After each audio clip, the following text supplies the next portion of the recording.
Hi guys, what's up? Ooh, let me make it nicely. What's good, everybody? It's lunchtime, and I just wanted to do this quick video because I had been planning to do it. I didn't plan to do it, but because life happened, it was my birthday weekend, and it was amazing. I had the most amazing birthday. Shout out to everybody who sent me a birthday message, gifts, everything, vouchers.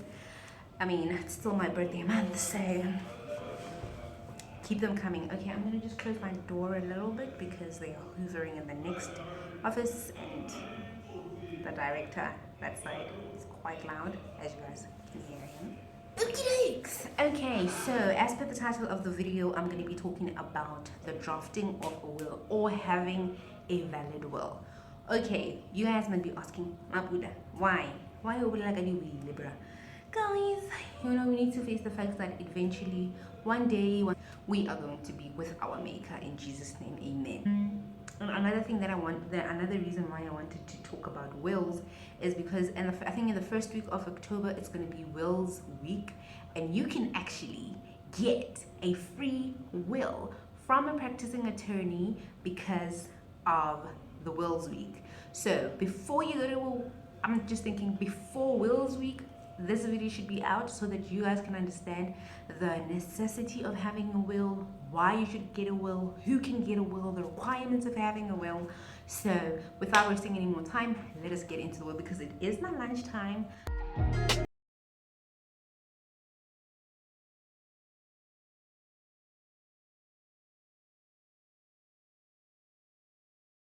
First and foremost, I'm going to start with what is a will. First thing. So, a will is a document which a person who's called a testator, once they die, makes to ensure that his or her belongings or he's with his or her wishes. That's basically what a will is. A will. So, in the South African law, a person who is above the age of 16, I know. A person who's above the age of 16 can make a will, but unless you have mental issues and you cannot appreciate the full nature of what a will actually means. So if you have mental issues then and you don't understand the extent and the consequences and benefits of what a will is, then you can't draft a will. It is advisable that a person who is going to be drafting a will or wants to get a will should do so with the assistance of an attorney, is because there are certain requirements that you might not know of or you might not understand. But what are the requirements, guys? I am on my, because I wrote all of these because I don't want to forget anything. Okay, what are the requirements? This might be like, really, Maple, do you really have to tell us that it has to be in writing? But in order for a will to be valid, guys, it needs to be in writing. You know, I know nowadays I like videos and whatever, but even though a person leaves a video, there still needs to be a will that follows that video, because normally a video is just to say bye guys, don't fight over my things. I don't know what people say in those videos, but normally after you've seen the video, after the family or anybody, all the beneficiaries of the will have seen the video, the attorney will normally read the will afterwards. Okay, so it needs to be in writing and it needs to be signed at the end of the will by the testator, who is, if it's your will, you're going to be a testator, by the testator and 2 witnesses. Okay, and then if the will is more than 1 page, then the witnesses and the testators need to sign on every single page. It doesn't necessarily have to be at the bottom, but it can be anywhere on the will, but at the last page it needs to be at the bottom. And then yeah, it needs to be signed by 2 witnesses and the testator at the same time. The testator, when he signs it, the 2 witnesses must be there. The testator can't sign it and then later you're like, no man, come and sign. No, that person, the witnesses and the testators need to be there. If a testator cannot read or write and does not have the ability to like sign, somebody else nominated by the testator can sign on that person's behalf, but then there needs to be a commissioner of oaths who is an attorney in the presence of, the person signing and the testator and the witnesses, just to show that, this person, the testator, did give consent for somebody else to sign on their behalf. And even if somebody else is signing on the behalf of the testator needs to either make a marking with their fingerprint with some ink or make a cross, right? Okay, cool. And then anything that is in the will needs to be of public interest or in good morals. So basically, you can't say you will award somebody something if they kill somebody. That's against good moral and it's not in the public's interest. So those are the requirements, okay, that make a valid will. Now we're going to move on. What are the basic elements that must be included in a will? Okay, a will must contain, number one, a distribution of property. Distribution of property meaning your movable property, your immovables, and your claims in favor of your assets. Okay, those are like claims in favor. Those are like your life policies and whatever. They are not tangible, but those are assets. Those are also considered assets. It needs to identify heirs. So a will needs to contain heirs. Even if you're awarding your whole estate or your whole belongings to a charity, you need to name it that it will be the heir. So if it doesn't have heirs, heirs is a person. An heir is someone who benefits from your death or from what you would be distributing. And then the will can also make provision for the nomination of an executor and a legal guardian of minor children of the testator, or a trust. So normally what people do, if, like, let's say now I have a baby and maybe the normal course of my work is very dangerous, I just want to have a will in place and I have little babies, what I would advise you to do is, if you are that person who works like a very dangerous job, like you're a cop or in the defense force, I would advise you, like, when you have a will and you have children, you should also have a testamentary trust.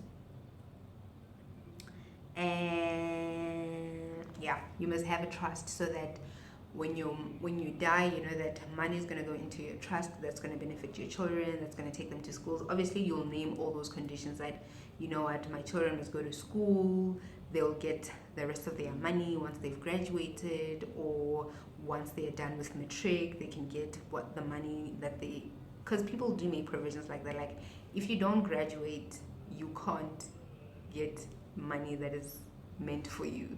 It's going to be held in the trust. And I remember one scenario was, if you don't become a doctor or if you don't marry a doctor, then you can't. So they were like, nah, but that's not fair. Now this person's going to look for a doctor even though they don't love that person, and they might not do it because that's not something that they want. So that's like forcing someone. That's like making someone do something in duress. That is against public interest. That, I was just giving you an example. Okay, cool. Will a divorce have any effect on a will? Well, divorce will not invalidate a will. The will, or part of the will where the benefit was made to an ex-spouse.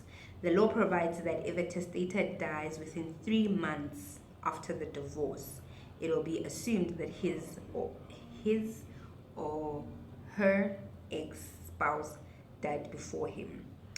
That would mean that if me and Benjamin are married, and then people keep calling me, I'm gonna have to hang up because I really want to finish this video before lunch. So but it's not work related, guys, it's personal. Y'all be thinking that I'm hanging up on work stuff just to do a YouTube video. Nah, fam. So I'm still explaining. If I'm married to Benjamin and Benjamin and I get a divorce and I pass away within 2 months of that divorce or 3 months of that divorce, Benjamin will not get the benefits of my will. Why? Because the will says, like, the requirements basically say that it will be as if he had already died, so he can't get whatever is in my will. I hope that makes sense. This means that if the ex-spouse was in the will, he or she will not inherit from the estate of the testator. Makes sense. I made it to be a little bit more easier to consume at the end there. Okay, and then if a testator dies 3 months after the divorce without changing his will, it will be assumed that the testator wanted to include the ex in his or her will. This means that she will inherit as per the will. First one was saying that if the testator dies 3 months after the divorce and they have not changed the will, it means that they wanted to include their ex in their will. But if the testator dies within the 3 months of the divorce, then they don't benefit. They will assume that he died before her, so that you don't benefit because you guys are still in the process. You know, you guys just got a divorce basically, and you need to change things, and maybe the will was at the back of your mind. But if you don't change it within 3 months, uzotoli daughter, uzotoli. Where must a will be kept? This where should be kept? It should be, oh my gosh, I'm gonna sneeze again. I don't want to sneeze again. I hate sneezing. Oh, stop it.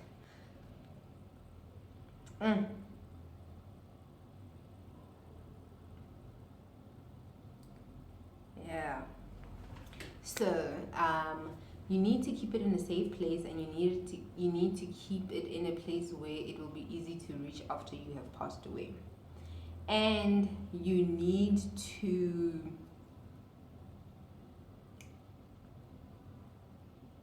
make sure that someone reliable knows where the will is, okay? I'm saying this because, guys, you don't want every person knowing your will. You don't want people who are going to benefit from your will knowing how they're going to benefit from your death. You know, we know that, but some people, when they see a will, guys, and life is not going well for them, and they're struggling, and the only thing standing between them and making it is getting rid of you. So we don't want that. We don't want you to get, you know, killed or anything like that, you know.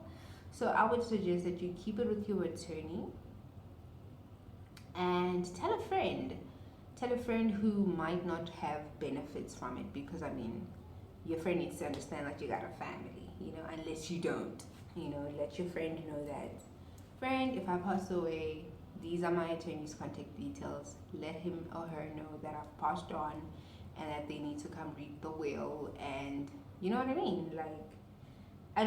Don't keep it at home. Don't leave it at home and anybody can find it. I mean, look at Pretty in Gomorrah.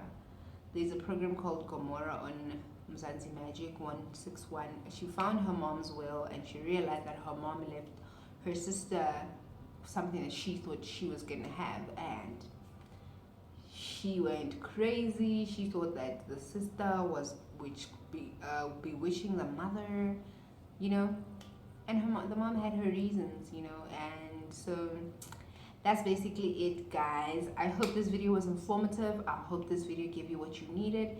And look out for Wills Week. I'm sure I'm gonna mention it on my Instagram, on my Twitter. I'm gonna mention it so that you guys can go out there and do your wills, you know, consult on it. And the Legal Practice Council will have a list of, I'm sure they'll have a list of firms which can help you.